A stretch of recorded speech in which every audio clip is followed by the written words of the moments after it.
Сәлеметсіздер ме оқушылар? Математика 4-ші сынып, 117-ші сабақ. Осы сабақта кездесетін барлық тапсырмаларды бірге орындайық. Бүгінгі сабағымыздың тақырыбы есеп құрастыру және шығару. Бірінші тапсырма: диаграммадан қандай ақпаратты білдің? Диаграмма бойынша сұрақтар әзірле және оны сыныптастарыңа қой. Диаграммаға назар аударайық. Қатырғы қағаз және қағаз, тамақ қалдықтары, күлгін түсте пластик, сарғыш түсте шыны, әйнек, көк түсте металл және қызғылт түсте басқалары орналасқан. Олардың пайыздық көрсеткіштері жазылған. Олай болса, ең көп қоқыс тамақ қалдықтары 41%-пен, қатырғы қағаз және қағаздан тасталады екен, ол 35%-ды құрайды. Ең аз қоқыс пластиктен тасталады, ол 3%-ды құрайды. Сұрақтарды мынадай түрде құрастыруға болады. Металдан қанша пайыз қоқыс тасталады? Шыны мен басқалар қанша пайыз қоқысты құрайды? Немесе басқаша. Екінші тапсырма: есептерді шығар, есептердің шартымен шешуін салыстыр. Еріктілер отрядына 450 адам бар, олардың 5-3-і оқушылар, топқа қанша оқушы бар? 450-ді көбейтеміз 5-3-ке, ол деген сөз 450-ді бірінші 5-ке бөліп, алымына 3-ке көбейтеміз, 90-ды 3-ке көбейтеміз, 270. Топта 270 оқушы бар деген сөз. Б-сы: еріктілер тобында 270 оқушы бар, бұл топтың барлық мүшелерінің 5-3 бөлігін құрайды, топта барлығы қанша адам бар? 270-ті 3-ке бөлеміз, 90 болады, 90-ды 5-ке көбейтеміз, 450. Топта барлығы 450 адам бар деген сөз. Үшінші тапсырма: есепте. 236 көбейтілген 57 азайтылған 19502 бөлінген 98. Ең алдымен көбейту амалын орындаймыз, одан кейін бөлу амалын орындаймыз, одан кейін азайтамыз. Бұл бірінші өрнектің мәні 13253-ке тең. Екінші өрнекке назар аударайық. Жақша ішінде 7306 азайтылған 5987 көбейтілген 101 қосылған 911 көбейту 301. Ең алдымен жақша ішін орындаймыз. Ол жерде азайтқан кезде 1319 шығады. Екінші амал: көбейтеміз, 1319-ды 101-ге көбейтеміз, 133219 шығады. Шыққан санды 301-ге көбейтеміз, яғни келесі 911-ді 301-ге көбейтіп аламыз. Бізде 274.211 шығады.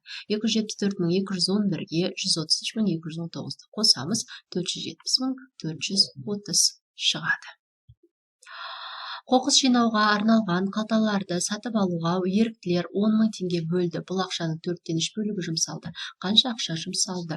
Осы 4-ші тапсырманы орындайық. Ең алдымен біз асын орындау үшін 10.000-ді көбейтеміз 4-3-ке. 10.000 бөлінген 4 көбейту 3, яғни 2,5-ді 3-ке көбейтеміз, 7500 теңге жұмсалғаны анықталады. Осыған кересеп құрастыратын болсақ, біз керісінше жұмсалды 7500 теңге, бұл 4-3 бөлігі деп аламыз, бөлді белгісіз дейміз. 7500-ді 3-ке бөлеміз, 2500 теңге, 2500 4-ке көбейтеміз, 10.000 теңге, яғни барлығы 10.000 теңге бөлді деп кересеп құрастыруға болады. Бесінші тапсырма: сан сәулесінсіз бөлшектерді сан сәулесіне белгіле, теңсіздіктер құр. Асында бізде сан сәулесіне 5-1, 5-3 және 5-4-ті орналастырамыз екенбіз, яғни ол 5-ке дейінгі аралықты құрайды. Келесі Б-сында 7-3, 7-5, 7-6 деген бөлшектерді сан сәулесіне мына түрде орналастырамыз. Яғни ол да 1-ге дейінгі аралықты құрайды екен. Алтыншы тапсырма: есепті шығар. 2 айлақтан бір уақытта бірінен бірі қарама-қарсы бағытқа 2 кеме жүзіп шықты. Біреуінің жылдамдығы 43 миль сағат, екіншінікі 36 миль сағат. 2 айлақтың арақашықтығы 440 миль. 4 сағаттан кейін кемелердің арақашықтығы қандай болады дейді. Яғни бізде бірінші жылдамдық белгілі 43 миль сағат, екінші жылдамдық белгілі 36 миль сағат, уақыт 4 сағат, бастапқы арақашықтық 440 миль, барлық арақашықтық бізде белгісіз екен.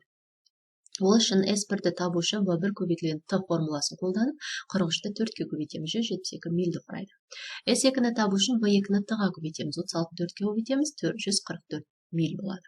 Барлығын арақашықтық табу үшін S1-ді S2-ге қосамыз, 172-ні 144-ке қосамыз және бастапқы арақашықтығын қосамыз, 440 болады.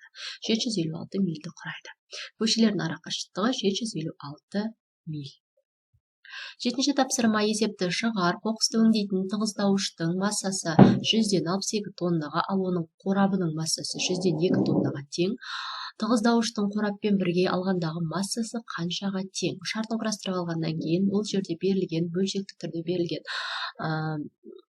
сандарды қосамыз. 162 қосылған 102 ол 164-ке тең болады.